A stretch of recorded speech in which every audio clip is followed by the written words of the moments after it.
Welcome, everyone. I'm Daniel Malak, co founder and CEO of Pineapple Family. Today, we're doing something a little different. Together with the team at SeedTrust, for the next 30 to 40 minutes, we're going to talk about escrow, not from the perspective of agencies or attorneys or intended parents, but from your seat as the surrogate.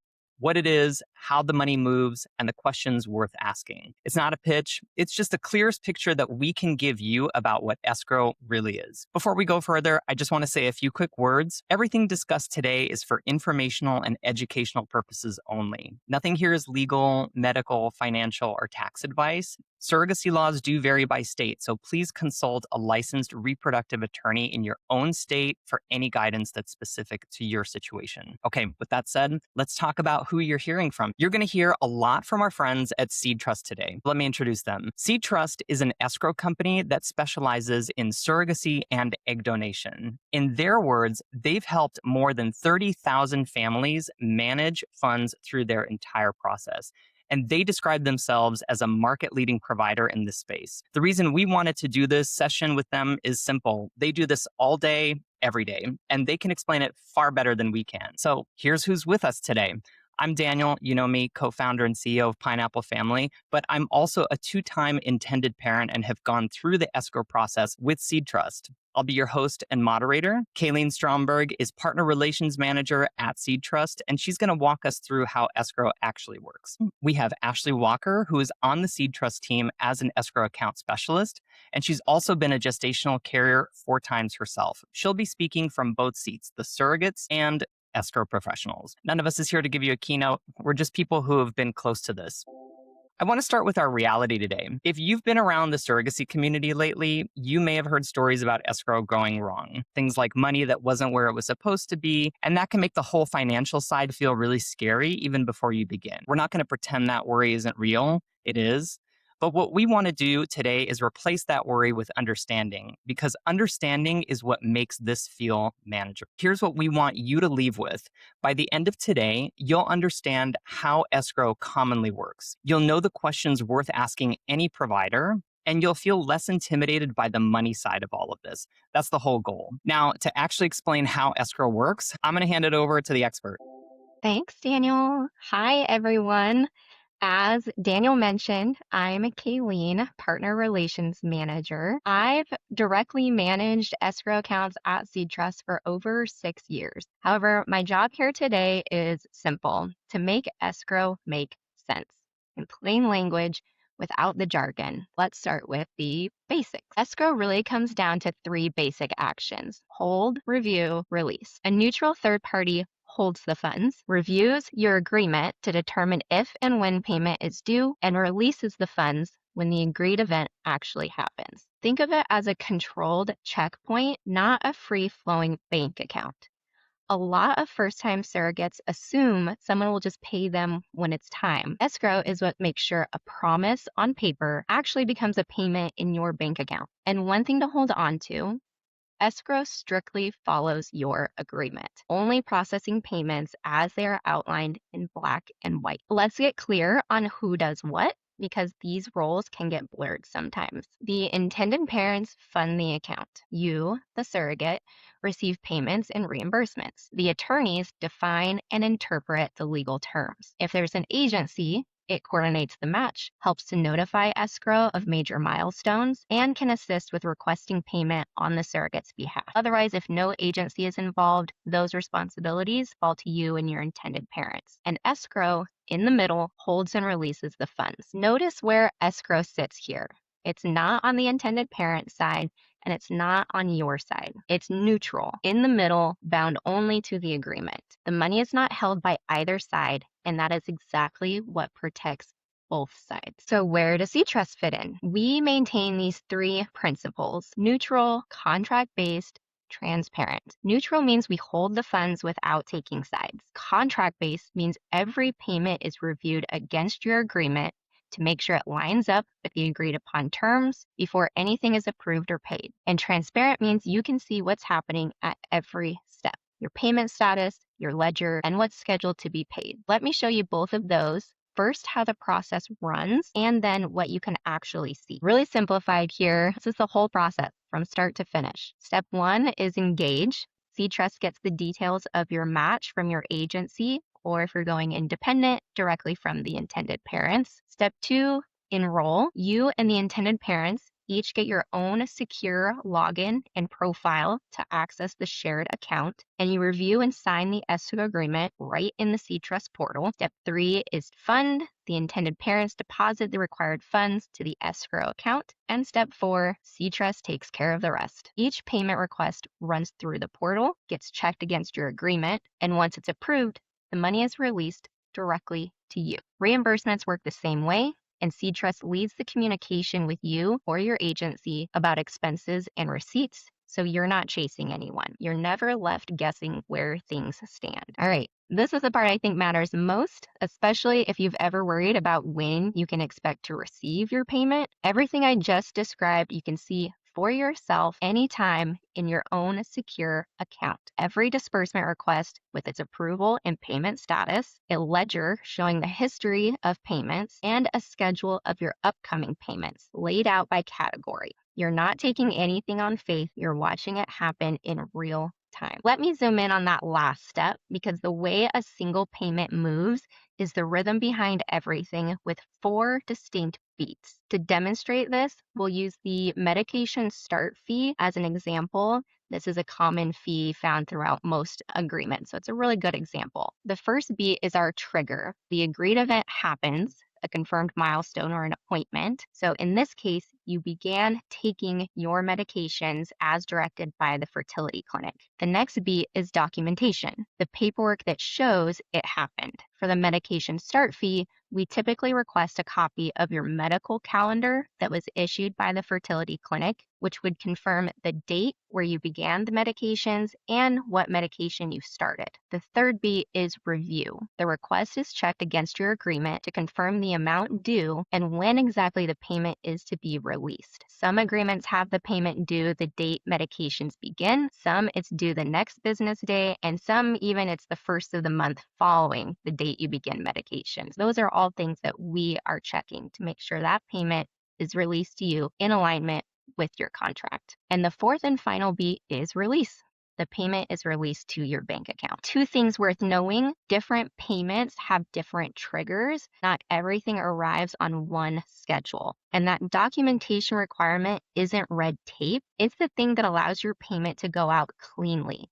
The receipt, the note, the documentation, each one is protection for you. All right, so before I hand you over to Ashley, one clear line on what escrow does and does not do, because it's the thing that keeps escrow trustworthy. Here's what escrow does. It holds funds neutrally. It reviews payment requests against your agreement. It releases payment when the event is documented, and it keeps a record you can see. And here's what escrow does not do. It doesn't decide who's right in a dispute. It doesn't determine unclear contract terms. It doesn't guarantee an outcome, and it doesn't replace your attorney. That might sound like a limitation, but it's actually the opposite. When something needs deciding or further clarification, that's your attorney's job and your agreement's job. And that division is what keeps escrow neutral. Now, for the surrogate side of all this, let me bring in someone who has lived it. Ashley, why don't you take it from here?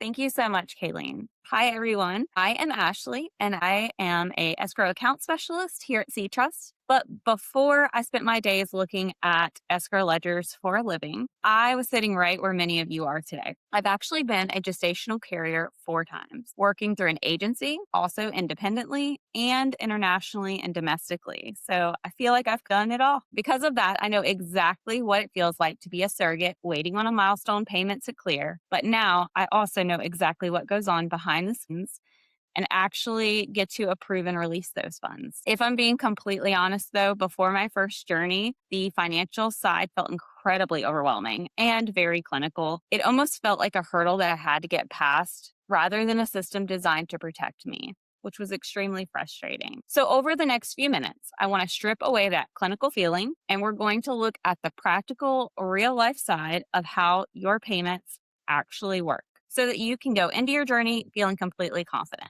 We'll get into what escrow commonly pays for. We're going to talk about the whole list instead of it being a mysterious kind of thing here.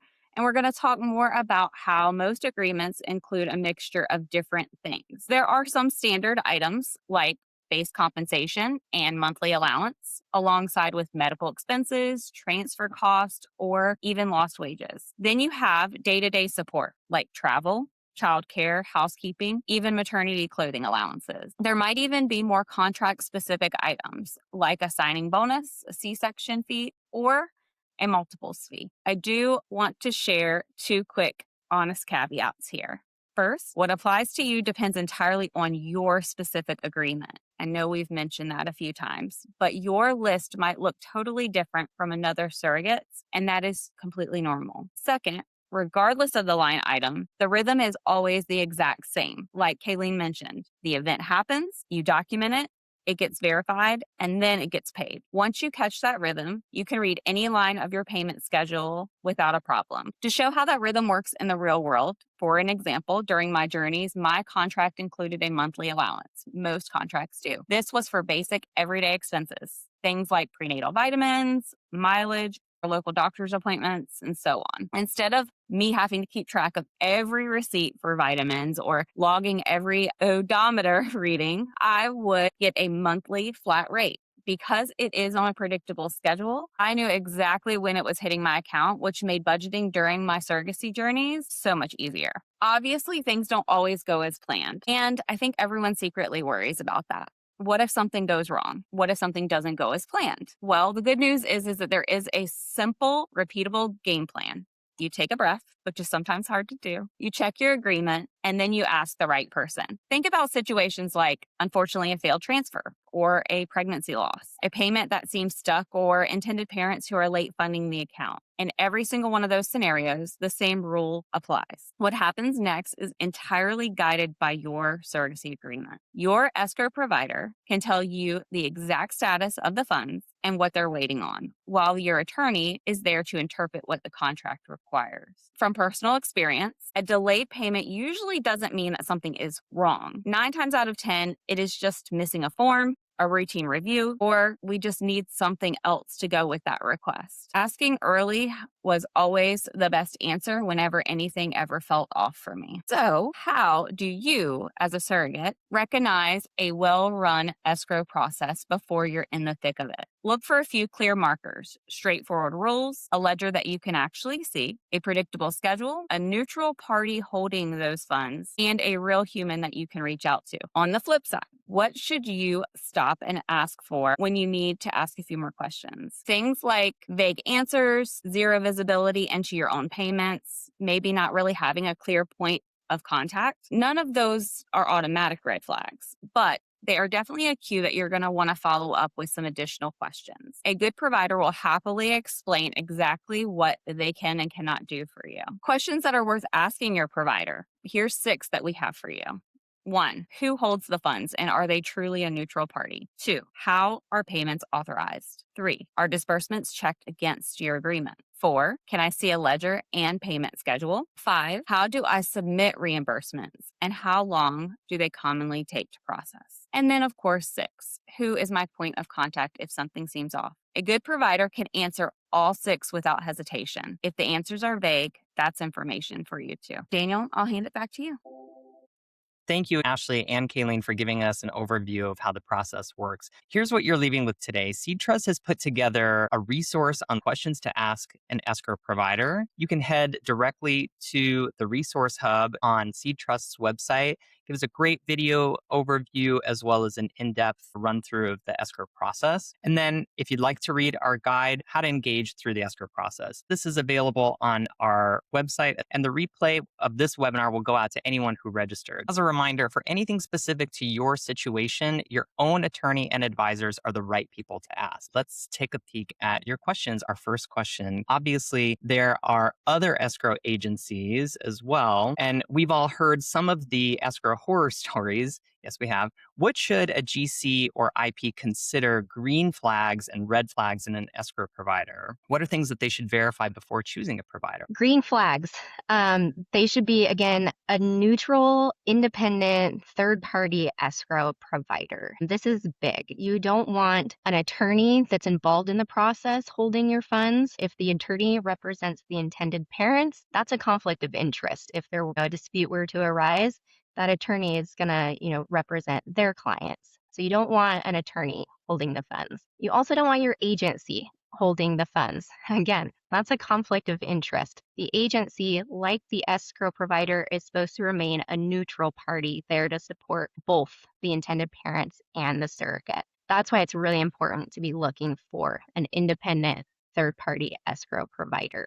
Also, another one is insurance and bonding. The horror stories with escrow in this space unfortunately come down to there wasn't enough oversight and there wasn't the proper insurance and bonding in place with those providers. So when things went wrong, unfortunately, the funds that were being held weren't able to be recovered in a way that everybody would get paid back what they had deposited with that provider. So always be asking your provider for confirmation of their insurance and bonding. They should be able to provide you with those documents directly without hesitation, too. Should be an easy thing they can email over to you. The second part of the question, again, insurance and bonding is the big one. And that's how you're going to make sure that the funds held with escrow are covered by an insurance policy or a bond. Again, in case anything were to go wrong, you'll continue to receive your payments. Great. That's good information. Thank you for sharing that. The next question, Ashley, did the money side ever stress you out during your journeys, or is that just first time nerves? Ashley, what's your take? My gosh, absolutely. It stressed me out at first. During my first journey, it was an escrow that was held by the agency, and a lot of my payments were late or I had to follow up on them. I promise you, though, it isn't just first timer nerves. The financial side can be overwhelming. It is incredibly abstract until you actually see it in motion. What finally settled my anxiety is just watching how the process worked in real life. Having that predictable schedule and knowing my payments were going to come the day that they're on the schedule to come, that really did help me throughout the process. And just understanding the triggers behind the payments and how the system worked, it's so transparent that it really did help calm my nerves and make it easier for me. Thank you for sharing that. Here's one that popped up. Does SeedTrust have insurance and bonded? What other common industry names also meet those standards? I can take this one. So as I mentioned, we are insured and bonded. In fact, I'm fairly certain our information is right on our website about what exactly insurance policies we hold, as well as the bond. I don't want to just say it off the top of my head in case I get the numbers wrong, but I know at minimum it's a $100 million bond that SeedTrust holds. And then there are insurance policies stacked on top of that bond as well. I know there's an errors and omissions, there's a cybersecurity, and then I think there's a general liability one. Again, I don't want to throw out the numbers for those ones in case I get them wrong, but feel free, obviously, to reach out to myself, Kayleen at SeedTrustEscrow.com. I'd be more than happy to share those numbers and the documentation with anybody directly who would like that. Definitely make sure and you're checking what those numbers are with any escrow provider that you're going with. There's seed standards now for escrow. You can always check their website as well. Seeds is separate from SeedTrust, two completely different entities, but they will give you a list of providers who meet their escrow standards. And those standards have insurance and bonding requirements as well. So it's another good place to start too. Thanks for answering that, Kayleen. This one is for Ashley. We actually hear this question a lot. I'm curious to get your feedback.